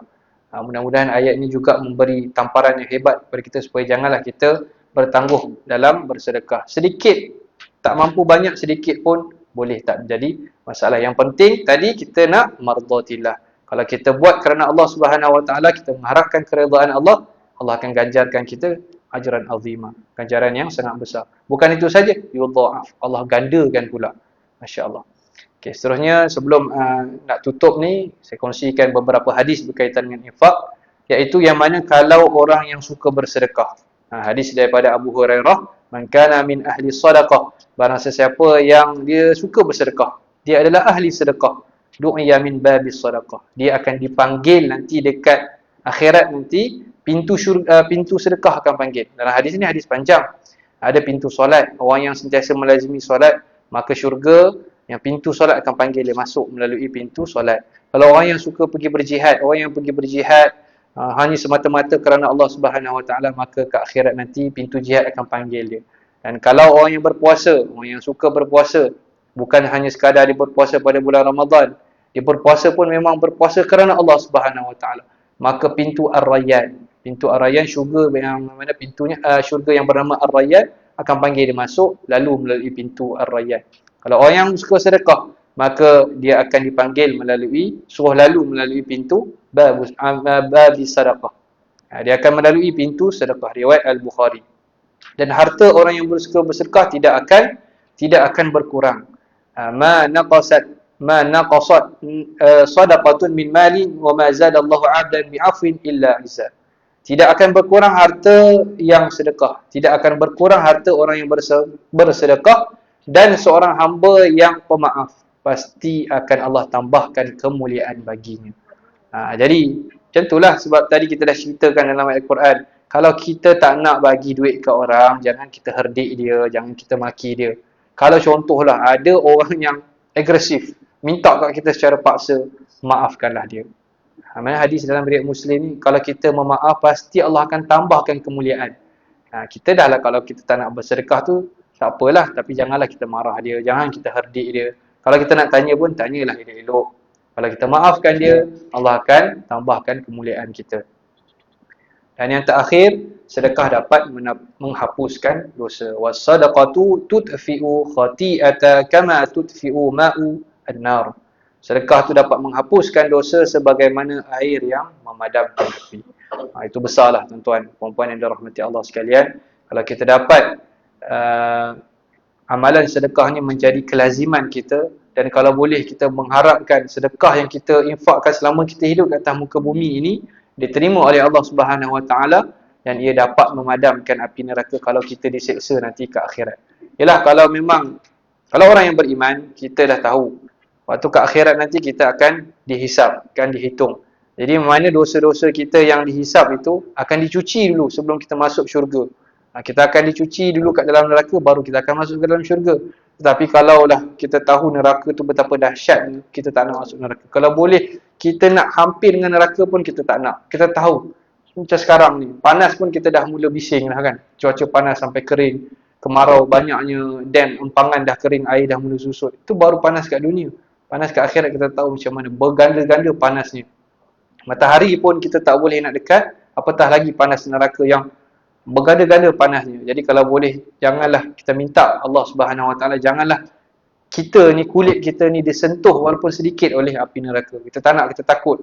Kita mengharapkan sedekah yang kita lakukan ni dapat menghapuskan dosa kita seperti mana air memadam api. Mudah-mudahan insya-Allah perkongsian pada pagi ini dapat sedikit sebanyak manfaat dan juga dapat memberi motivasi, dapat memberi suntikan semangat kepada kita untuk beramal ibadah, terutama yang kita fokuskan pada pagi ini iaitu infak, sedekah. Sedekahlah, saya ulang sekali lagi, ada infak yang wajib, yang mana zakat, kalau bernazar dan sebagainya, itu kita laksanakan kewajipan kita. Kalau ada infak-infak yang lebih daripada itu, maksudnya infak yang sunat, sedekah yang sunat, maka perbanyakkanlah. Kita dah selesai bab yang wajib, zakat kita dah bayar. Contoh zakat barang perhiasan, kita ada barang kemas, dikenakan zakat juga tu. Kita kena ambil tahu zakat yang wajib. Zakat emas kita kena ambil tahu juga. Kita ada barang perhiasan, boleh rujuk pada laman web PPZ ke mana-mana laman web. Inilah zakat punya tu, ada kadar zakat emas, zakat emas perhiasan. Kita dah selesaikan yang wajib, maka kita perbanyakkan pula yang sunat. Mudah-mudahan segala amalan yang kita buat, terutama sedekah pada bulan Ramadan ini, Allah terimalah. Sebab apa? Ganjaran yang kita nakkan tu ganjaran yang berlipat kali ganda. Ganjaran yang besar dan juga ganjaran itu berlipat kali ganda. Mudah-mudahan kita dapat benda itu, insya-Allah. Saya mohon maaf atas segala kekurangan, atas segala boleh doktor, boleh. Apa namanya? Tadi ayat surah Al-Hadid ayat 18 ya. Ya. Ada yang ayat 11 tu syukur Allah. Jadi ada perkataan itu meminjamkan kepada Allah lah. Jadi ada perkataan meminjamkan. Ada perkataan konfiku, Infak. Ada sorakah. Saya nak tanya ni, antara kita ni ada satu lagi iaitu hadiah. Jadi Rasulullah tidak menerima Hadiah. tapi menerima hadiah. Ya. Itu juga kalau para isteri menghadiahkan kepada suami berbanding dengan menserahkan kepada suami. Jadi bagaimana asas ini? Yang satu tadi meminjamkan kepada Allah. Sedangkan Allah tidak memerlukan. Ya. Itu yang kita sebut tadi, ada tabung kosong. Sekarang sudah tabung pembangunan, jadi dia hilang roh itu. Jadi tabung kosong apa nak? Tak nak kita kan perkataan wakaf. Wakaf korban harta pinjaman kepada Allah. Jadi bagaimana ni keadaan ini? Tapi pada akhirnya mesti lillah lah. Betul. Mesti lillah. Jadi tadi ada yang dikaitkan dengan wakaf. Rasulullah memberitahu yang baru itu ada apa namanya Tanggungan. karabat yang dekat. Jadi dari skema kita pun kalau kita bagi masyarakat kepada yang kerabat Betul. yang dekat, Betul. sebab tu Masjid Al-Kufah ni saya kira secara konsentrik paling dekat dengan kita pun konsentrik. Jadi penjelasan. Okey, baik. Yang berkenaan dengan sedekah, apa tu Dr. Sanad tanya tadi, kan saya kongsikan yang mana Rasulullah SAW memang tidak terima sedekah. Memang ada hadis yang mana Nabi tidak boleh menerima sedekah. Apabila Nabi menerima sedekah, seolah-olah dia merendahkan darjat Nabi SAW. Jadi Nabi hanya boleh terima hadiah. Jadi macam Dr. Sanad kata, seolah isteri bagi, tapi kalau isteri bagi sedekah dekat suami, seolah macam merendahkan darjat suami. Jadi itulah. Dia merendahkan darjat suami. Jadi sebab tu kita bagi hadiah, kita cakap, bang, ini sedekah saya. Allah, sedekah. Macam seolah kita ketua keluarga, kita dah tanggung mereka semua, tiba dia bagi sedekah kat kita, seolah merendahkan darjat. Macam itulah juga sama Rasulullah, dia tak boleh nak terima sedekah, dia terima hadiah. Jadi macam contoh, dulu ada orang pernah tegur, kadang-kadang kita nak baca tahlil, kita akan cakap, kita sedekahkan Al-Fatihah kepada Rasulullah. Mereka dah juga tu salah tu. Kita hadiahkan Al-Fatihah kepada Rasulullah. Dia tak betul tu. Kerana wording tu tak salah. Ada orang dia, mungkin dia tak tahu. Mungkin dia tak tahu. Sebab memang ada hadis, memang Nabi tak terima sedekah. Nabi terima hadiah. Jadi kita gunakan, kita hadiahkan Al-Fatihah kepada Rasulullah dan juga ahli keluarganya. Macam itulah.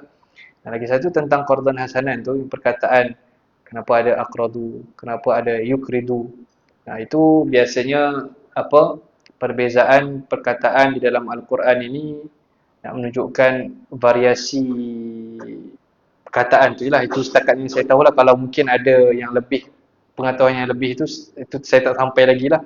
Tapi setakat yang saya tahu, kenapa ada sedekah, ada infak dan sebagainya, ini yang sekadar saya tahu saja. Infak tu adalah yang paling tinggi. Kalau kita kata sedekah itu mungkin level-level dia lah, level yang dia ada level dia. Tapi infak ni anfaqu, yunfiku, itu adalah level yang paling tinggi. Kalau aqradu, yukridu ni itu kita meminjam. Kalau anfaq tu kita infakkan, memang kita infak, kita bagi terus. Kita dah tak ada dah. Mungkin bolehlah bagi sedikit persen ke, dapat balik, macam contoh kita bagi kat bank kan, kita ada persen, kita dapat rebate ke, ataupun kita boleh dapat dividen ke. Tak. Infak ni maksudnya yang paling tinggi sekali. Kita bagi tu, kita bagi terus. Kita bagi, kita tak ingat dah pun apa kita bagi. Kalau kita bagi, kita masih lagi ingat, tahun lepas aku ada bagi 1,000 kat Masjid Kufran, itu tak ikut sebagai infak lagi. Sebab kita masih ingat lagi apa yang kita buat. Jadi maksudnya bila kita bagi tu terus, kita dah tak ingat pun apa yang kita buat. Itu yang paling tinggi lah, tu martabat yang paling tinggi. Sebab apa? Memang macam Dr. Sanad cakap tadi, memang kita mengharapkan betul-betul keridhaan Allah. Kita nakkan mardatillah itu. Sama juga kalau kita pinjam tu, wa aqradullah qardan hasanah ataupun yukridullah qardan hasanah, kita pinjam ke Allah tu, kita bagi pinjaman kepada Allah tu, pinjaman yang memang kita mengharapkan semata-mata Allah lah yang memberikan pulangan. Allah lah yang memberi pulangan. Kita bagi pinjam dan Allah memberi pulangan. Allah tak minta pun kita, Allah tak minta pun harta kita tu. Allah tak berhajat pun pada harta kita. Tetapi kenapa ada perintah macam ni? Sebab Allah nak tengok tahap pengabdian kita kepada Dia. Tahap kita ni hamba, boleh tak kita buat? Sebab kamu tu hamba sahaja, tetapi Allah turunkan ayat-ayat pinjaman, ayat-ayat infak, ayat-ayat sedekah dan sebagainya, nak tengok tahap pengabdian kita kepada Allah Subhanahu Wa Taala. Itulah setakat yang saya tahu. Yang berkaitan perkataan tadi tu, memang tahu saya infak tu yang paling tinggi lah. Infak yang paling tinggi. Tak ada. Kalaulah kita mengatakan saya nak pinjamkan kepada Allah, dan Allah tidak memerlukan. Jadi kerana kita semua menginfak, masyarakat, menghadiahkan itu kerana Allah. Jadi kita deal transaksi kepada Allah. Jadi dengan sendirinya kita tidak kurang mengungkit. Ini yang jadi masalah, kita mengungkit. Jadi tapi masjid Betul. kita kan di masjid. Jadi kalau saya menjaga pada rumah. Jadi dalam surah Al-Qur'an kata, "Wa man yashkur fa inna ma yashkuru li nafsihi. Wa man kafara fa inna Allah ghaniyyun." Jadi itu semua balik kepada diri kita. Betul. Jadi untuk bagi itu selonggok kita dapat. Betul. Jadi kita sendiri kan, kita nak mentarbiah hati lah. Betul. Daripada kita mengungkit-ungkit. Hmm. Kalau dalam kerangka katakan Rasulullah sendiri, Nabi tidak meminta upah.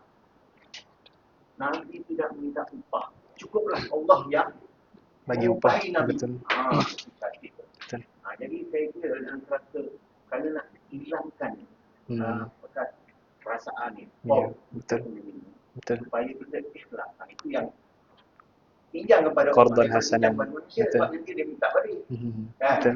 Baiklah.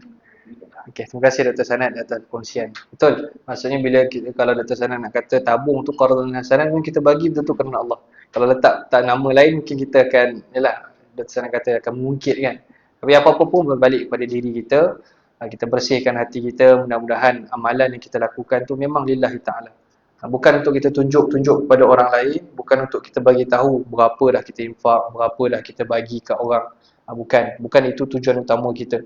Boleh tak kita infak? Soalan last lah. Boleh tak kita infak tapi kita nak bagi tahu kepada orang lain? Boleh sebenarnya. Sebab apa? Ada setengah tu memang perlu. Macam orang nak infak kan, jadi dia nak apa? Duty stamp kan, cukai, untuk urusan cukai. Jadi perlu nak kena ada documentation. Itu tak menjadi masalah. Tapi ia berbalik pada diri kita lah, hati kita.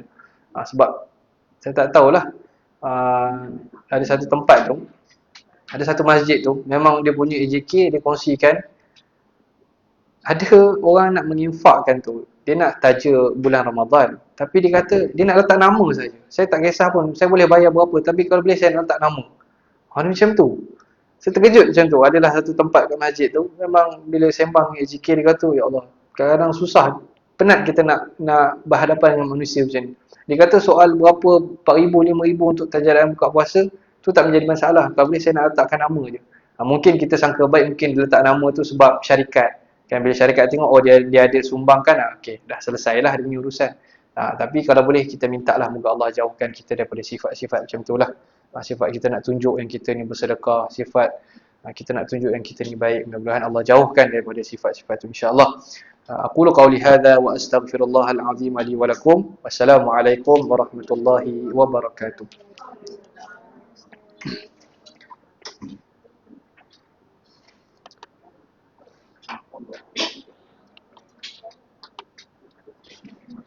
Okey, sama-sama Doktor. Apa ni Ustaz Roslan bikin salam kat Doktor. Dia kata dia tak perasan. Tak. Dan memang Saya kenal dia sebab dia junior. Oh. Saya pun tak tempat waktu saya masuk UM, dia dah nak pencen dah tentu. Ya. Dia pencen pilihan. Dia pencen pilihan. Dia kata bikin salam sekali lagi Ustaz nak minta maaf dia tak perasan. Ustaz ada very quick one. Betul ke saya pernah kat masjid Ustaz sebut kita bagi pinjaman tu, kita pinjam duit kat kawan kita tu, pahala dia tu lebih daripada sedekah sebenarnya. Sebab kalau pinjaman tu kita tak sure dapat balik. So kita bagi pinjam. Macam kalau kita pinjamkan duit pada kawan kita katakan, pahala dia lebih daripada sedekah lagi. Ustaz kata Bukan, dia pinjaman yang maksud yang dalam ayat tu qardhan hasanan. Saya faham lah pinjaman kepada Allah kan. This one is kita pinjam pada kawan. Okey, pinjam ni kita kena tahu tau. Pinjam ni dia ada hukum dia. Kalau pinjam kena bayar balik. Kalau orang tu tak bayar, dia kena azab. Jadi maksudnya kalau kita bagi pinjam, kita bagi pinjam, dan kalau kita ikhlaskan, maksudnya kita